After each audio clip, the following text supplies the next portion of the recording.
Welcome back to another episode of Warren Cali.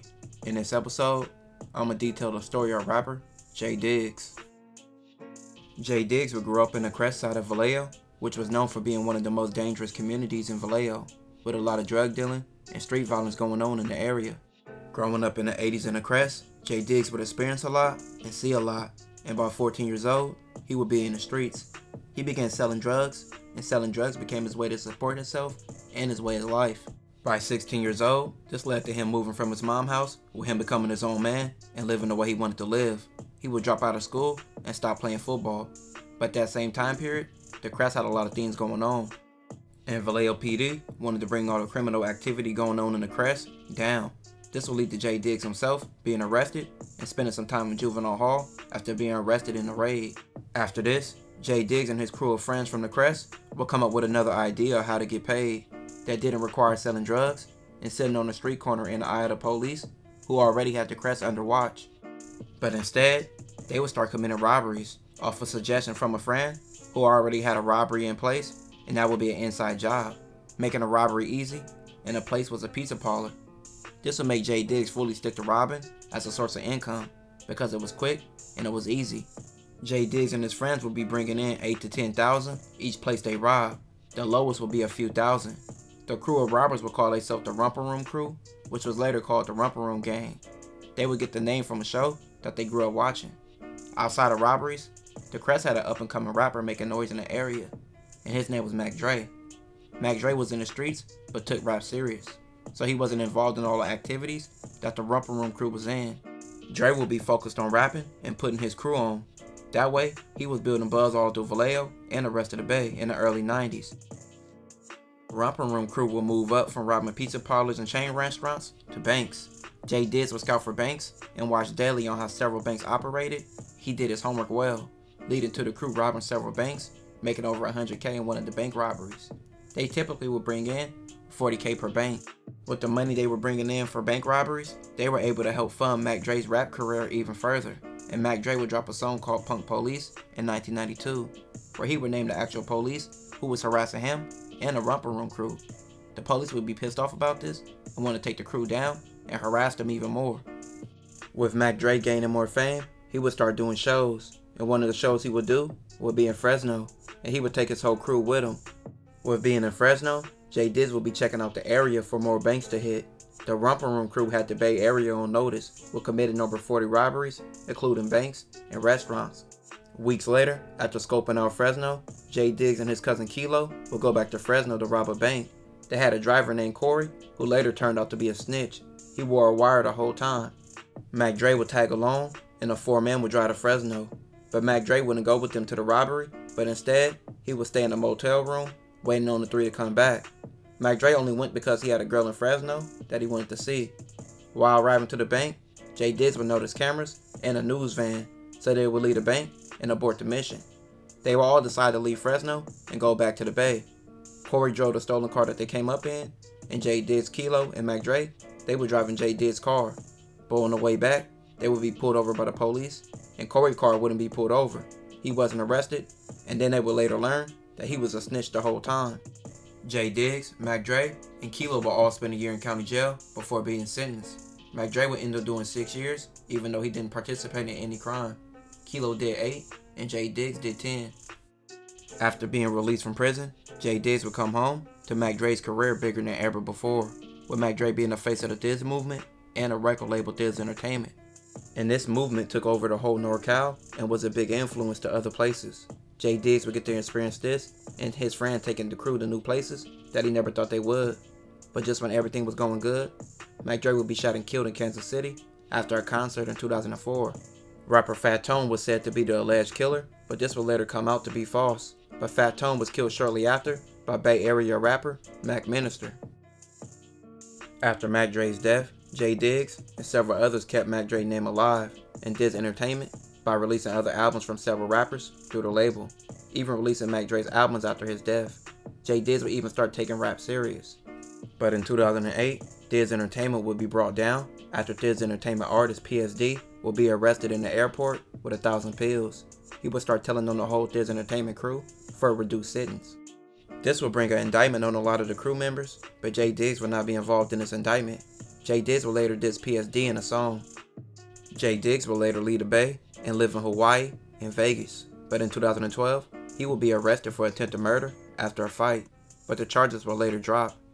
He will have a few more run-ins with the law after he began pushing his cannabis business, with police raiding and trying to seize his money and also his weed, which he will later beat. By 2018, J Diggs engaged in a beef with rapper Messy Marv after Messy Marv dissed Mac Dre, so J Diggs wanted to challenge Messy Marv to a fade, but Messy Marv would take this beef to another level, with him pulling up to the crest side with guns and jumping out his car and asking where J Diggs was. Y'all see where we at? Put it up. Put the camera up there. That's Lennon Street. Okay.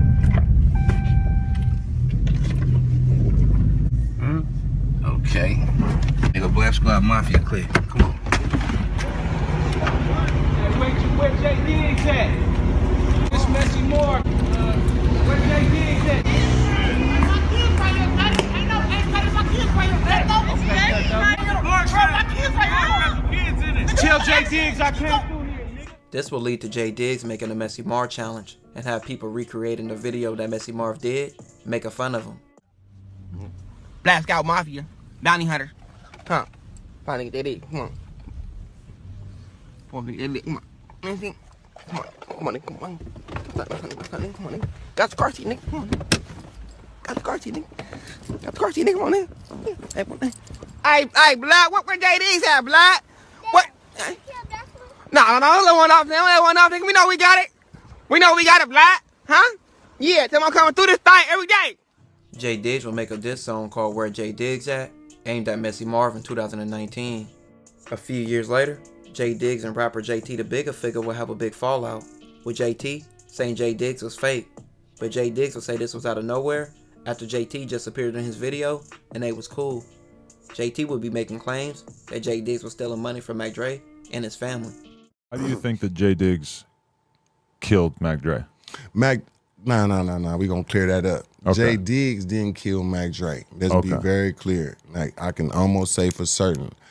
But the benefit of Mac Dre passing at a time when Mac Dre wasn't cool with J Diggs, when Mac Dre was starting his own Thiz movement on his own, it was some disputes that was going on. Now I can't say him and J Diggs had a specific dispute with Diggs, bro. Like up here in the crest, like everybody can't talk about it, but boy, Diggs ain't right, man. Diggs snaked Dre out, but they didn't say killed him.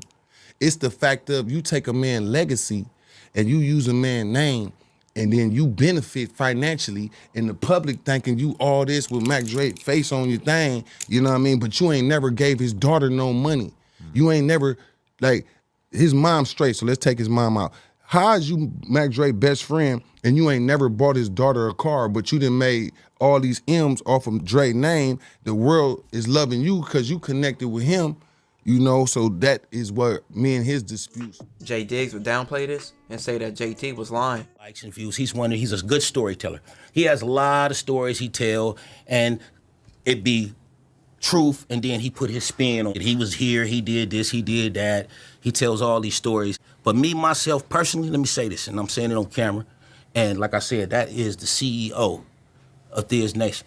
Me, myself, personally, I have never, ever got a check, a quarter, for anything with Mac Dre name on it from Thiz Nation, from any production company, from an Empire, from a Rap Bay, from none of his music put out, none of that. Everything I do for this company on the strength that I am part of this company. So his mom owns his whole catalog? His mom owns his whole catalog. His daughter is part of that ownership too. You understand what I'm saying? That's beautiful, because a lot of times it ends up with a label owning it, right? So he came with this story, how is his daughter, how is I'm not taking care of his daughter, how is I'm not doing that? What the hell do you mean, bro? You said it in the first sentence. You said in the same sentence, he said, oh yeah, his mom owns his catalog and rights, but what about his daughter? What do you mean? His mom and his daughter, if you go on their page, they holding hands together, they taking trips together and all this shit. That's his family. J Diggs would even get into it with Wack 100 after Wack 100 would disrespect him in a rant, and the two would have a war of words back and forth over the internet. Conversation, a sit down with a guy who does not get along with you very well. Get along with me. J Diggs. I don't know that dude. Apparently, he wants to throw down. I've never seen him. I've never talked to him. Never did business. Never been in the same room. I don't know him. Right, but you've made some pretty extreme claims about him. I responded. And see, you took an interview with an op. That's your right, because this your platform. We only talked about you a little bit. Right? Now, unless he want to talk about how he lined his son up to get killed for the insurance money. See, what is we that? Ain't talking. We can talk about it. We ain't talking about it. How he got some responsibility and getting, old boy killed that they love up there in the Bay. We ain't touched content on that, Adam. So his son, for the people at home, died of a seizure induced by lean usage, apparently. I feel like... This will lead to Jay Diggs calling Whack 100 out for a fade, but it will never happen. He will even make a diss song called 3 Finger Whack. To this day, they're still beefing and talking about each other. Dude to deserve that. So when he said all of what he said, like, of course, like, I got to respond to that.